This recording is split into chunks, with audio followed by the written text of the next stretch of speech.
I thought it would be very interesting to see what young musicians now have to go through in terms of like touring. You know, everything when I was on Blue Note or when I was on a record label, everything was done. All I had to do was basically write the music and record the music, and I got a budget to do that. The recording label paid for you know, the promotion. They paid for doing the artwork on the CD. They paid for doing all, you know, doing PR, trying to get articles written about you, whatever. Nowadays, the artists have to do everything. You know, you have to create your own video. You have to write your own music. Most of the time, you record, sequence your own music. You have to do your own booking. So I thought it'd be interesting for them to just talk about the challenges they're having in terms of keeping a band together and touring and trying to promote themselves or whatever. And obviously they're a heavily electronic band. Why don't y'all talk a little bit about the stuff you have here? You know, what you're using. You know, I see you have Mac, you have all these foot pedals. You want to talk, Sash? Sure. Okay, so I'll start. My setup is, this is a really cool thing. It's called the RC505. It's a Roland loop station, and it's actually made for beatboxers. And so it's basically the same as, like, you know, they have like the Roland, the foot station, the foot pedals and stuff like that for musicians. But it's cool because it's 5 tracks. And each track has like a mind of its own. Each track has like a mind of its own. Each track has like a mind of its own. Each track has like a mind of its own. Each track has like a mind of its own. Each track has like a mind of its own. Each track has like a mind of its own. Each track has like a mind of its own. Each track has like a mind of its own. Each track has like a mind of its own. Each track has like a mind of its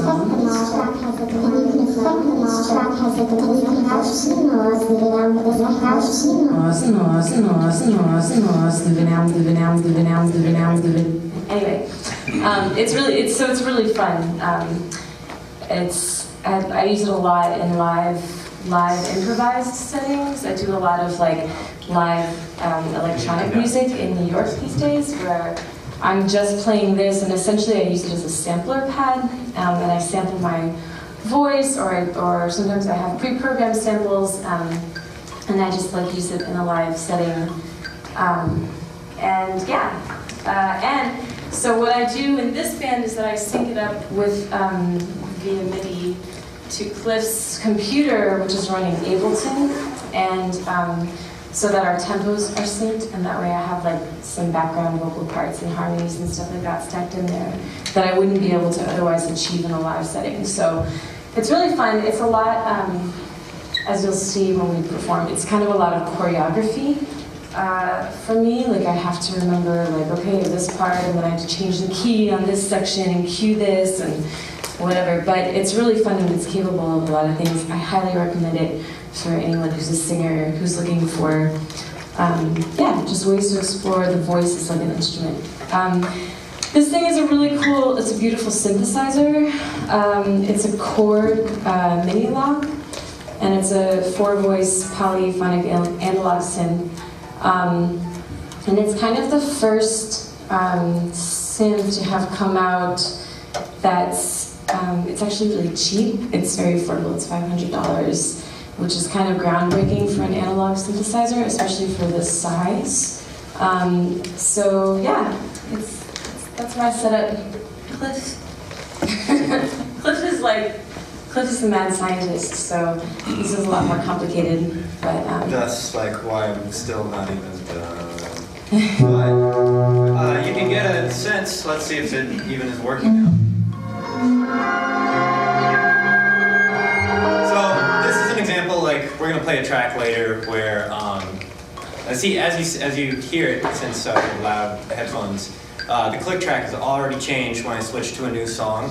And ideally, yeah, it's also, if you look on her machine, it's changed over there. So everything's talking, the drummer's always hearing a click track, and ideally if we have, you know, the headphones on, the audience is none the wiser, but most of the time they're some the wiser. We gotta get better headphones. But, so one of the things I've done here is, we do this song, we're gonna play a little bit later, where I've created individual samples, and I can mess with it up here.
idea for like the tools that are at our disposal.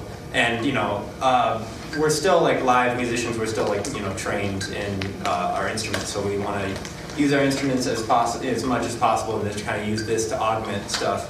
But a lot of the reason this is even here is to kind of act as a looping conduit, so that everything is looping in time. Because like if you have like manual looping, there's like no way that I could hit a button and do it again and have it be in time with somebody else who's going to do a loop. There's no way that they would ever do that. So this way, Sasha and I have some loops that are going to be in sync with each other, and we'll hear a little bit of that later. So I guess with that. Max has a really cool synthesizer. Yeah, let's talk about that. So I have like pedals, kind of like standard bass effects pedals, and then this mono synthesizer that I use for like bass sounds. It's made by Dave Smith. It's called Mofo. It's like similar to like a Moog, just like updated, because the digital aspect of it lets you like save sounds, and whereas like the old Moog you had to like dial up everything every time you wanted that sound. You had to like turn all the knobs to, or at least some of them. But yeah, so it's like an updated version of like 70s analog synthesizer. And Peter plays drums. Yeah, let's talk a little bit about the drums. So let's see if I'm getting any signals after all that. Nope, because I'm not plugged in. After all that, I didn't even plug in the guitar. This cable right here. That would be it. So close. Let's start with you. Sure. And we'll see if I can. This is a song that I wrote called A to Z.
actually, for some reason, there's not enough guitar signal coming out of my board, so that's always a fun thing with pedals.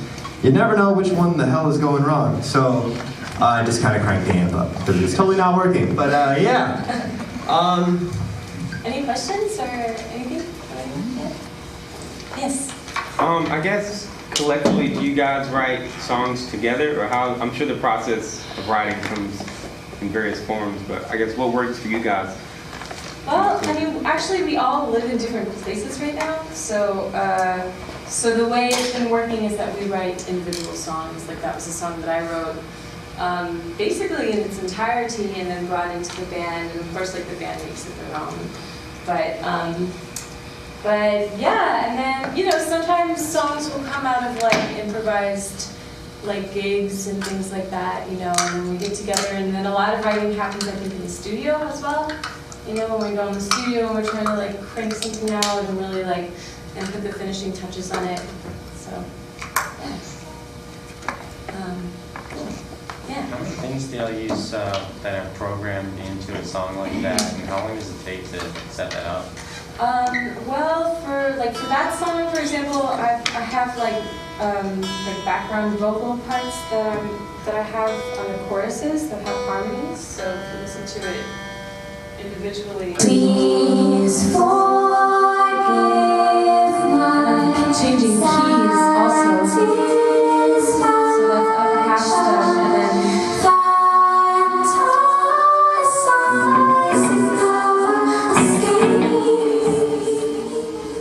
and then I can, you know.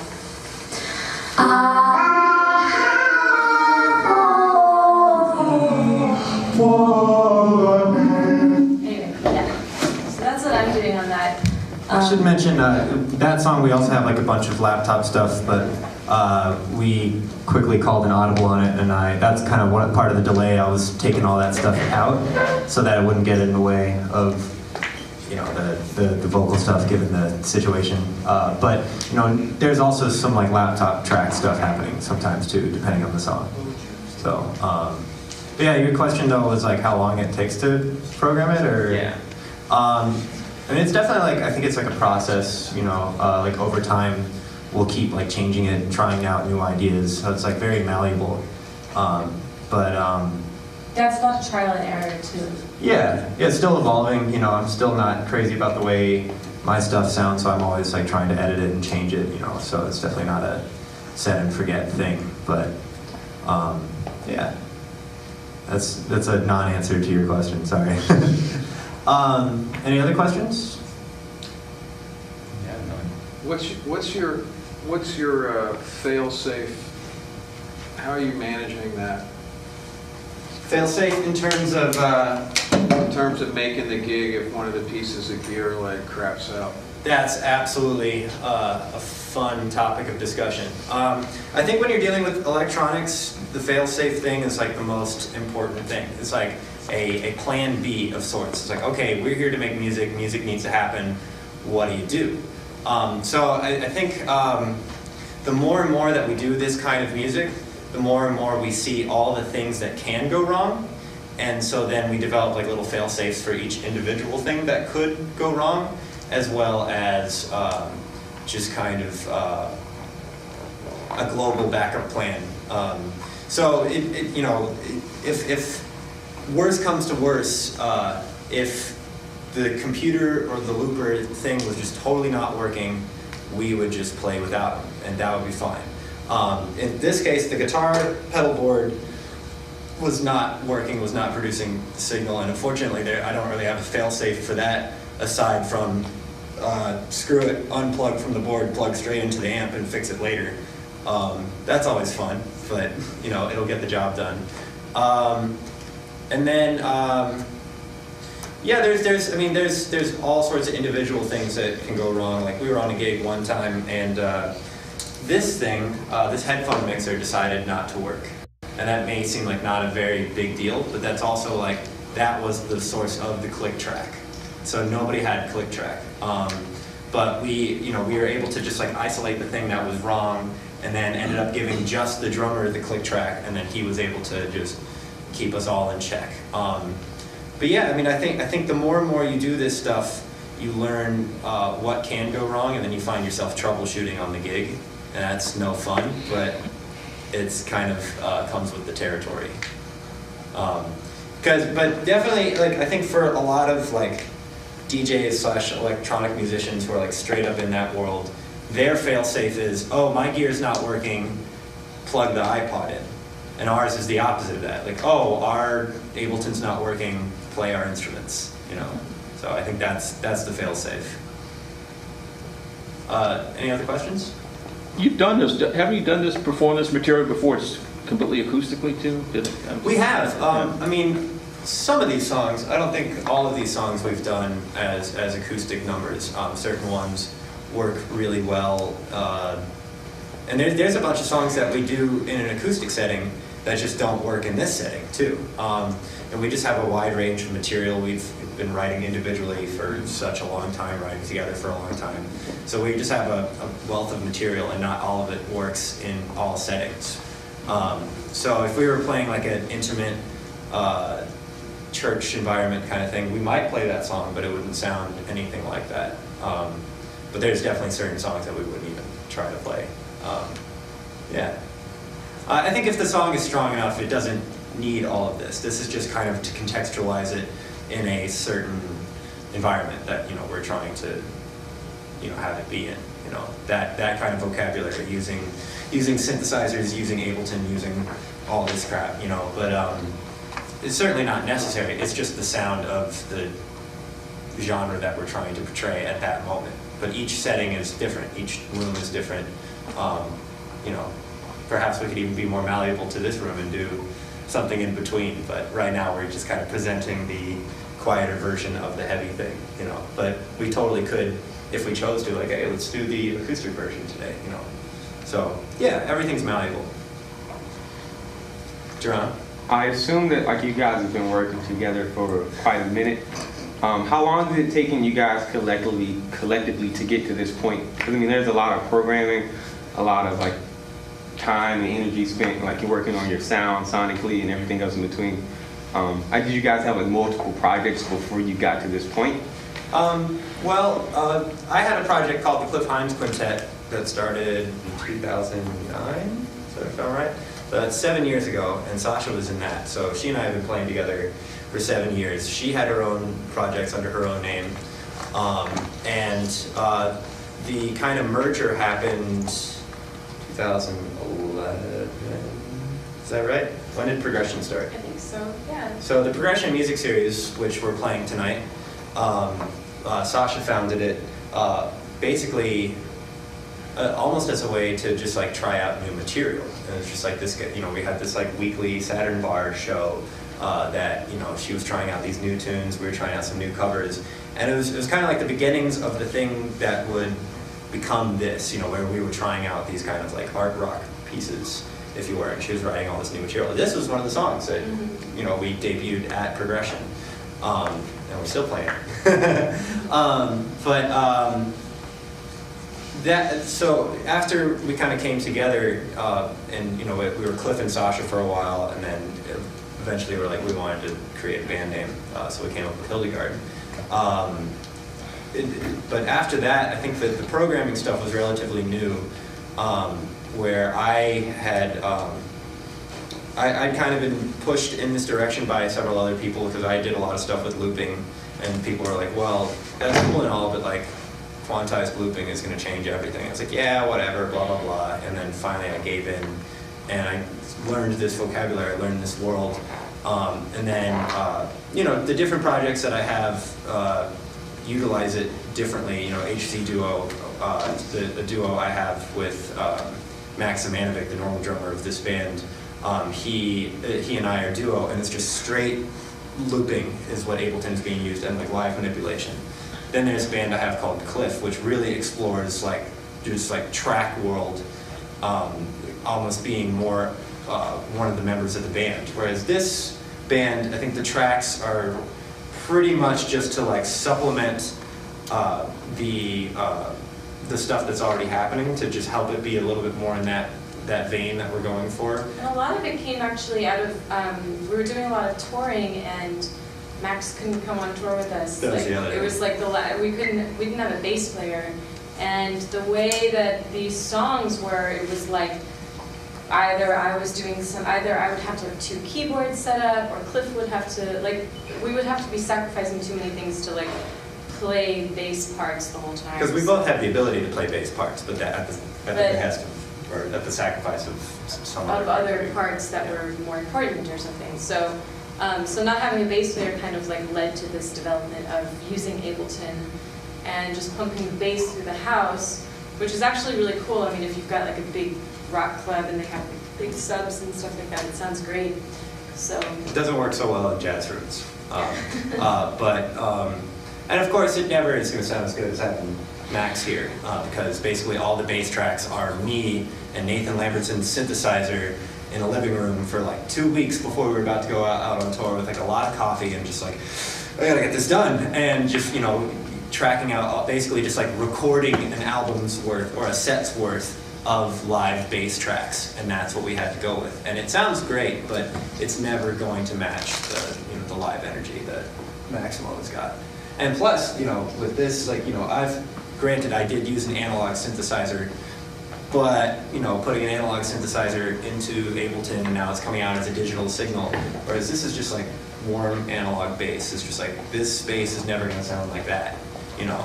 I may have like all this automation stuff, I may have all this like stuff that I just like, very specific stuff that's cool, but like, it's just a different vibe, you know. But it is kind of one of those things that we were able to use as a crutch in a, you know, a situation. Like if we didn't have a drummer, we could do a ambient show, or we could do kind of like an EDM show where I program all the drums. It wouldn't be great because I'm not a great drum programmer, but it could be done, and we did do it. That was the first part of the tour, was bassless and drummerless. So this was half our band, and we were so thankful as soon as we got the drummer back. So, yeah. So, given that like the sound's pretty heavy, like how do you adapt it when you are playing a jazz string? Like what's the smallest number that you really play with this music? It's interesting because I think it depends on the jazz room. It's like, I think we still struggle with this idea of like, well, they hired you to do your sound, and this is your sound, so that's what you should present. And we did that at the Blue Whale this summer, which is like, you know, one of the, you know, best jazz clubs in the country. And we did it exactly like this, and we just went crazy. And they loved it, you know, it was totally fine. I think though there's a difference between like heaviness and intensity and volume. Like we weren't necessarily like blistering people's eardrums per se. That being said, there's like a lot of other jazz clubs. Like if we tried to take this to Snug Harbor, Jason would not be down with all of this, and we would have to do. And we have played there plenty of times in the past, but just in a very different format. You know, I might bring this stuff out, and Sasha might even bring the looper out. And we've done some synthesizer stuff there, but you know, we definitely just, you know, we catered to the room. So I think it depends on the club that you're playing. Some jazz clubs are more open to what, you know, the future of jazz, if you even want to call it that, is. And then other clubs are less open to that, and you should cater to that room. Yeah. Yeah, could you talk about the process of getting involved with the electronics and what it was like to learn that stuff? YouTube videos all the way. It's the best teacher.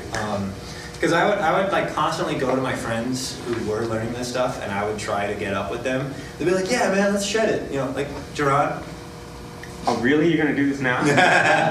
You know, so like plenty of my friends, I would hit up like, "Yeah, let's get. I got an APC now. Let's learn it. Like, I want to check it out." They're like, "Yeah, cool. Let's get up." Then we'd never get up, and then finally, it's not just Gerard. He's like the least of the offenders. He's just in the room, so I wanted to call him out. I'm sorry. Yeah, you know, so I guess I just kind of took it upon myself, like, okay, no one's going to teach me this. I have to learn it myself. And another thing that is like an analogy I learned recently was about coding, and it does kind of apply to this because this is a form of coding. you're never going to learn unless you have like a problem to solve. So like that's the easiest way to learn coding. Let's say like, oh, I want to make a web page, or I want to make this weird program that, you know, pays my bills on time, you know, whatever you want to make, and you code it. So this was, we had a problem to solve. We were like, oh, we're going on tour without a bass player. We need to make this happen. So how do I do that? Well, I had to learn all this stuff piece by piece, you know, and just, you know, it's a process. But if you have this like thing that you're trying to solve, you have this like goal towards getting to, it makes it easier, as opposed to if it's just like, I want to learn Ableton, where do I start? It's like this big, vast, nebulous thing. So I think having something that you're, like a destination in mind, and a deadline. The deadline was, I mean, it drove me crazy, but it helped. Helped me learn.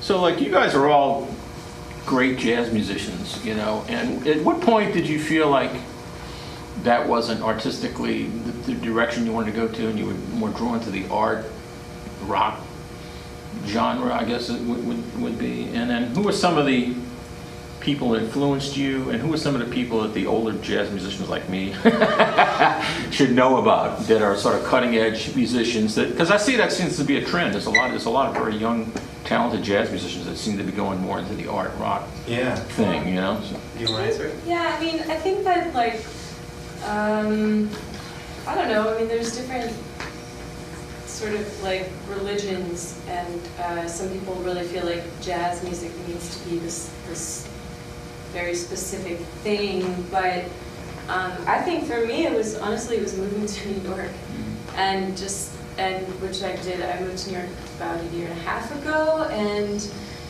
very quickly like learned that I felt like the jazz scene was very close-minded, very like I don't know.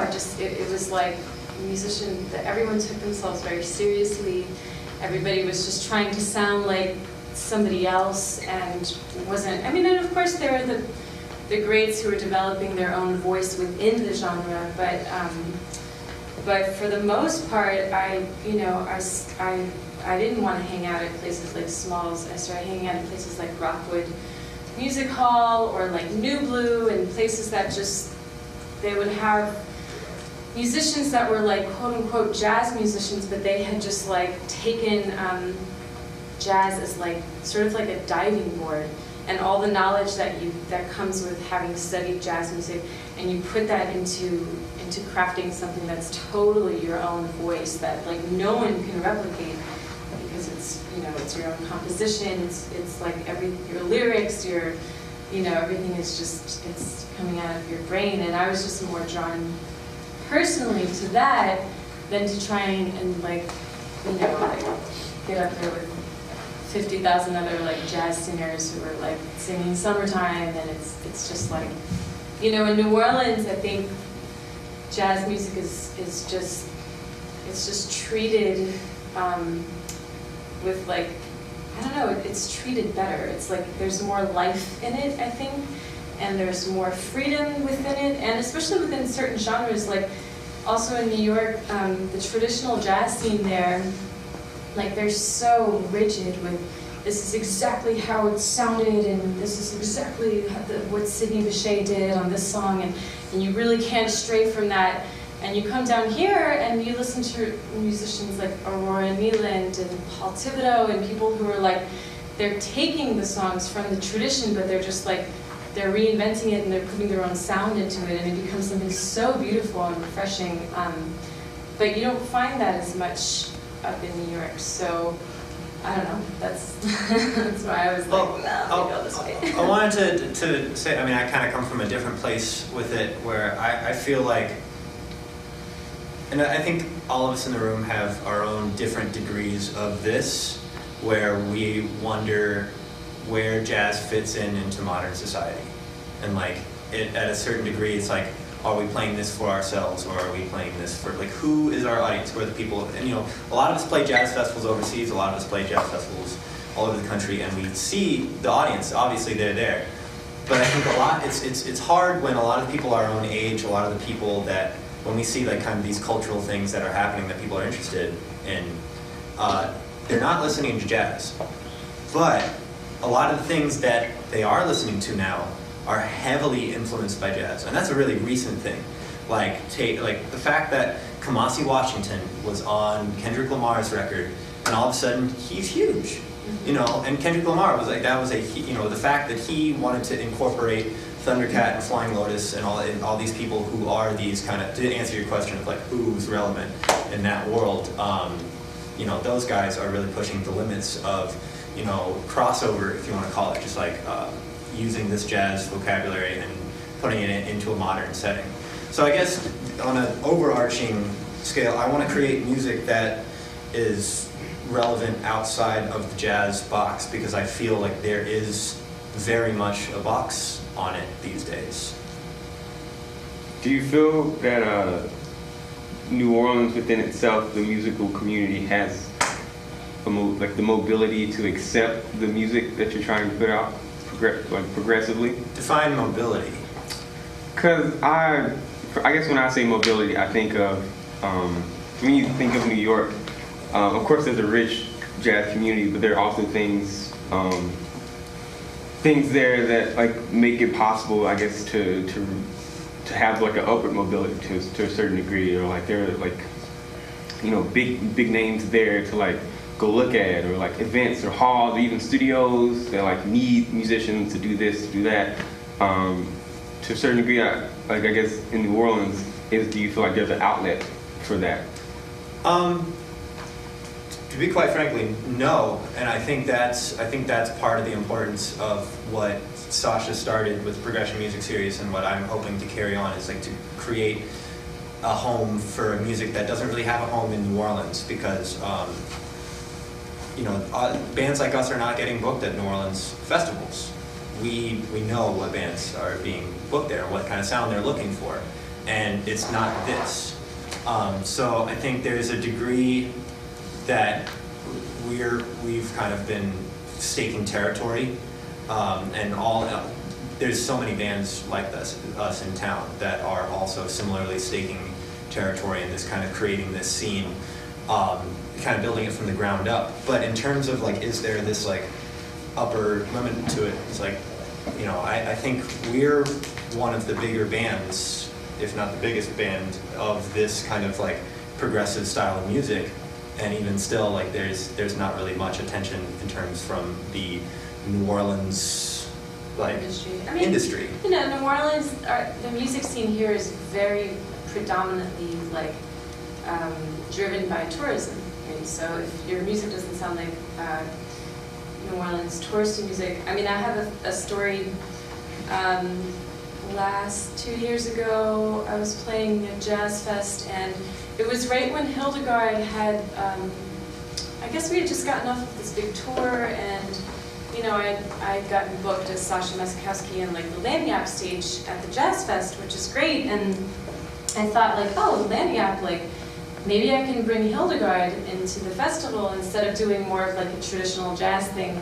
And so you know, I asked my manager at the time, who was on the Jazz and Heritage Board, and I said, well, look, I'm sort of conflicted because I've been really like putting a ton of energy into this band, and we just got off tour. We've got a perfect festival set. It's exactly 55 minutes, and it's like really rocking, and it's great.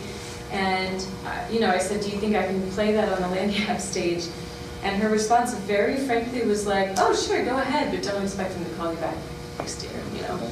So it was like, ooh, okay. So, you know, that's just the reality of, you know, and I think that's changing a little bit, because I think that people are really like seeking newer music in New Orleans, you know, and things like progression and instant opus and things like that are really like, we're trying to cultivate a scene for underground music and electronic and progressive music, but you know, for the most part, it's like, it's a delicate game, and I think New Orleans has always kind of been, I don't know if it's always been like that. I feel like it's like it comes in waves. Post-Katrina. Yeah, post-Katrina, I think it's been a lot Orleans. more focused on the tourism thing. As I'm sure, like in the post-oil boom, it was kind of a similar thing. It's like, oh, we have to brand this thing that we're trying to reach out to. Meanwhile, we're in this weird time period where there's a lot of new hipsters, for lack of a nicer word, a lot of new hipsters moving to town that absolutely would love this new refreshing music, like that they, they'll come up to us and like, oh my God, I didn't know this existed in New Orleans. Whereas it really does exist in New Orleans, and we're just trying to help change the narrative. But to kind of follow up on your question, you're asking about the mobility in New Orleans. We're not really doing this music to be relevant in New Orleans per se. I think this music has a place in the grander scheme of things, where it might be outside the box of like what's conventional in New Orleans, but I think it's a lot more relevant in terms of what's happening outside of New Orleans. So I think we're trying to tap into this more national, international sound, as opposed to kind of being part of the New Orleans traditional touristy sound. But what do you market you guys' self as, I guess, to promote it? Just curious. Like art rock, New Orleans art rock? New Orleans art rock, because we really don't have a better term for it yet.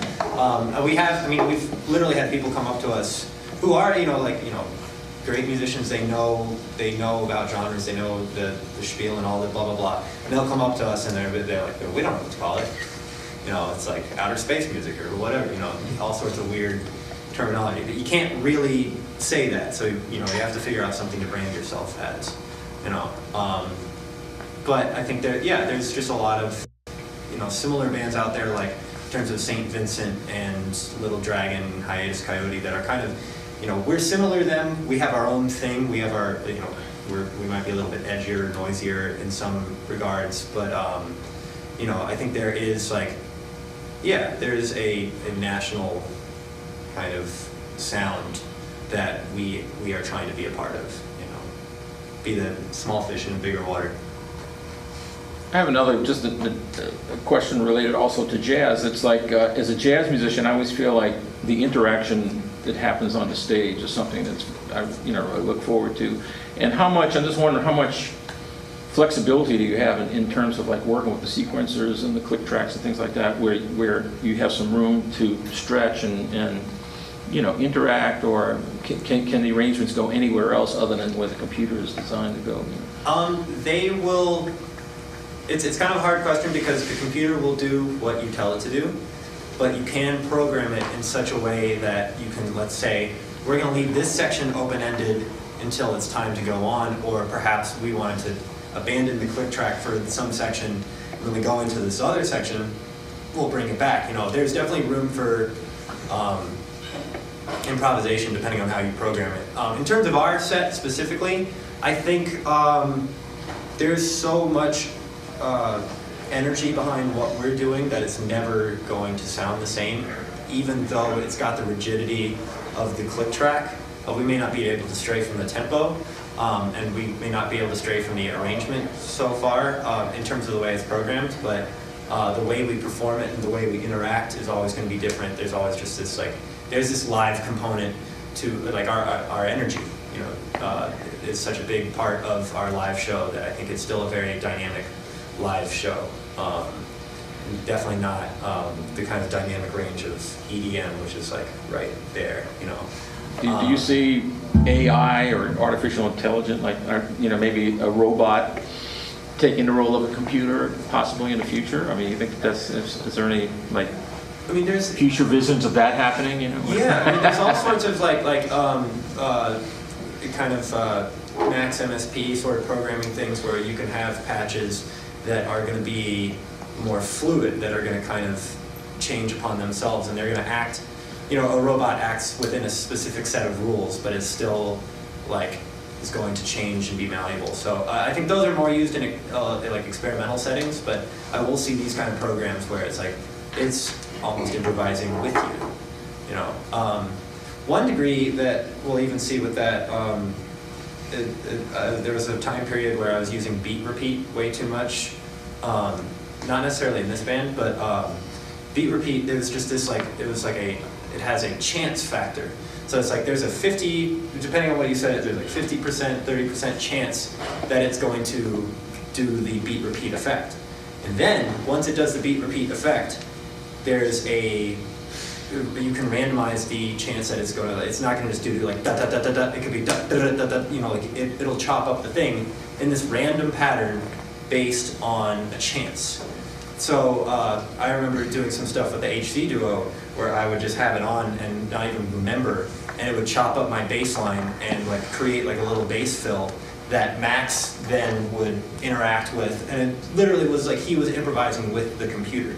So there's already some ways that it can be used in that format, for sure.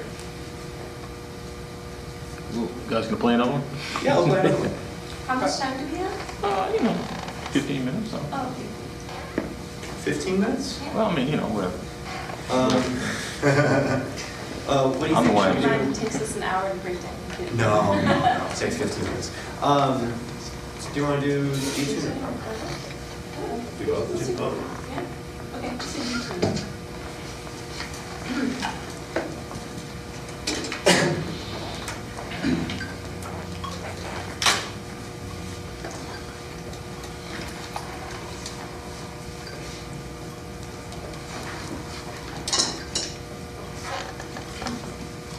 This is another song that I wrote about a year ago.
you guys have been doing. So you're playing tonight at Gotcha Gotcha. What other projects do y'all have coming up?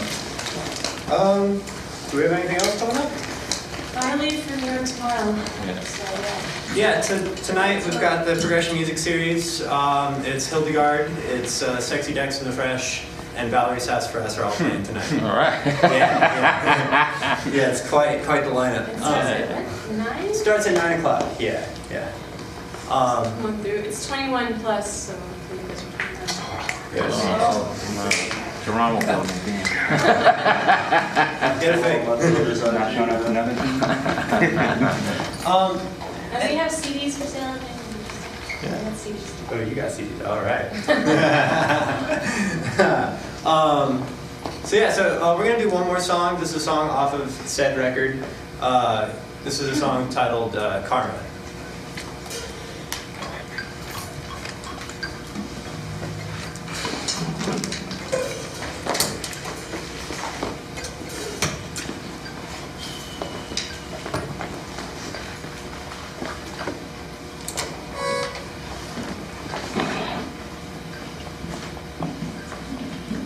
Thank you.